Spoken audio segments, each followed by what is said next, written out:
சிராடி case சும்மா ஃபயராக போகுது. என்ன அப்படின்னு பார்த்தீங்கன்னா, இவங்க 2 பேரும் அடுப்படியிலேருந்து பேசிகிட்டு இருக்காங்க. கிறிஸ் வந்து காணாம போனதுக்கு வந்து ரொம்ப ஃபீல் பண்ணுறாங்க ரோகிணி.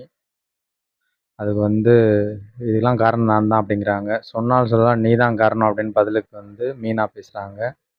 இது வந்து அங்கிட்டும் இங்கிட்டும் நடந்துக்கிட்டு இருக்காங்க. பேரனை காணோம், ஒரு பையனை காணோன்ற ஃபீலில். அவங்க என்ன உண்மையான பேரனா இப்படி ஃபீல் பண்ணிகிட்டு இருக்கீங்க அப்படின்னு இவங்க சொல்ல, உனக்கெல்லாம் பாசன்றதே கிடையாது, நீ ஏன் இப்படி இருக்க அப்படின்ற மாதிரி பேசிக்கிறாங்க. யாரா இருந்தாலும் ஒரு பையன் தானே அப்படின்னு சொல்றது. இவங்க வந்து எனக்கு தெரிஞ்ச ஒரு போலீஸ் இருக்காங்க. அவங்க அப்பாவுக்கு தெரிஞ்சவர். நான் வேணா சொல்லட்டுமா அப்படின்னு கேட்குறாங்க. இப்படியே பேசிட்டு இருக்கும்போது வந்துடுறாங்க. முத்து வந்து கிருஷ்ண கூட்டு வந்துடுறாரு. உடனே என்ன இருக்கும் என்ன அப்படின்னு கேட்கும்போது, இவர் வழக்கம் போல நான் பணக்காரன் தெரிஞ்சனால தான் என்கிட்ட பணம் கேட்டிருக்காங்கன்னு சொல்ல, அது எப்படி உன்கிட்ட கரெக்டாக கேட்டாங்க, அதுவும் ஏன் 2 லட்சம் கேட்டாங்க நிறைய கேட்காம அப்படின்ன உடனே, பணக்கார கலை எனக்கு தான் இருக்குன்னு சொன்னது அந்த தோளில் கை வைக்கிறாங்க இல்லையா, அது என்ன சொல்றது. இந்த மாதிரி ஃபுல்லாக போய்கிட்டு இருக்கு. ஓவராலாக வந்து என்னன்னா அந்த டவுட்டுன்றது மறுபடியும் கிளம்பியிருக்கு. அது எப்படி வந்து கரெக்டா கூப்பிடலாம் அப்படின்ற மாரி. கிறிஷ கூப்பிட்டு யார் கூப்பிட்டாலும் போகக்கூடாது. ஏன் போனேன்னு சொல்லும்போது, இல்லம்மா அவங்க உன் பேர சொன்னாங்க அப்படின்ற சொல்றது. இது வந்து பார்த்தீங்க அப்படின்னா, அருண் வீட்ல வச்சு அவருக்கு வந்து ப்ரொமோஷன் கிடைச்சிருக்கு. என்ன காரணத்துக்காக கிடைச்சிருக்குன்னா, அந்த பையன இது பண்ணாங்கல்ல, முத்து தான விரட்டி போனாரு. அந்நேரம் ஒரு இன்சிடென்ட் காமிச்சாங்க இல்லையா?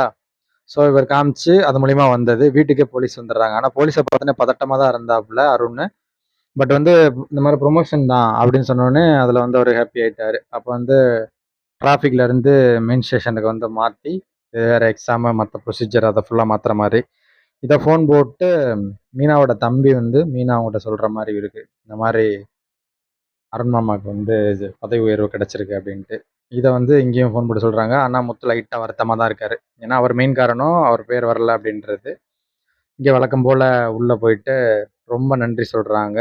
எதுக்கு இவ்வளோ நன்றி சொல்கிறா அப்போ நீ வந்து அப்படின்னு கேட்கும்போது, ஆமாம் நான் பேய் தான் அப்படின்ட்டு வழக்கம் போல் ஒரு பேய் கதை. மயக்கம் போட்டு விடுறாங்க, எந்திரிச்சு உட்காடுறாங்க அப்படின்ற மாதிரி அந்த சீன் முடியுது. இந்த சீனில் வந்து பார்த்தீங்கன்னா, வழக்கம் போல் பற்ற வச்சு விட்டுட்டாங்களே, ஏற்கனவே வந்து அவங்க பையன் ஃபாரினில் இருக்கான், ஃபோன் கொடுத்துருவோம் அப்படின்ட்டு போட்டு கொடுத்தோட விளைவு வந்து சீரியஸாக போக போகுது. அது என்ன சீரியஸ் அப்படின்னா, அந்த பார்க்குறீங்க இல்லையா மேடம், இவங்களோட பையன்கிட்ட போட்டு கொடுத்துட்டாங்க. அப்போ வந்து அவங்க வந்து கண்கலங்கி இருந்தாங்க. அது போதாதுன்னு ஊர்ல இருந்து வந்த பையன் வந்து அவங்க அம்மாவை ரொம்ப தப்பாக பேசுகிறான். அதை கேட்டு ரொம்ப கடுப்பாயிடுறாங்க. ஸோ இவரும் ஷாக்காகி போய் இருக்காரு கதையாசிரியர். அவங்க ஊட்டிக்கு போகணுன்னு பிளான் போட்டாங்க இல்லையா, அதில் மண்ணள்ளி போட்ட மாதிரி கூடவே சேர்ந்து பட்டு பயங்கரமாக வந்தவொடனே அவங்க அம்மா வந்து தப்பாக பேசுகிற அளவுக்கு நடந்து அந்த இஷ்யூ வந்து பயங்கரமாக போய் அடுத்த வாரம்லாம் வந்து பார்த்தீங்கன்னா விஜயாவை வந்து வீட்டை விட்டு இங்கேயுமே நீ வர வேணாம், யோகா கிளாஸ் நடத்த வேணாம், நீ நட்புக்கே உண்மையா இல்லை அப்படி இப்படின்னு சத்தம் போட்டு விட்டு வீட்டை விட்டே அனுப்பிச்சி விட்டாங்க. இப்போ இவங்க அழுகுறாங்களா, அடுத்த பிரேம் பாருங்க இப்போ வரும்போது அவங்க அழுவாங்க. ஸோ கண் கலங்கிட்டாங்க விஜயா. இதில் ஒரே ஒரு விஷயம் ரிவீலாக இருக்குது.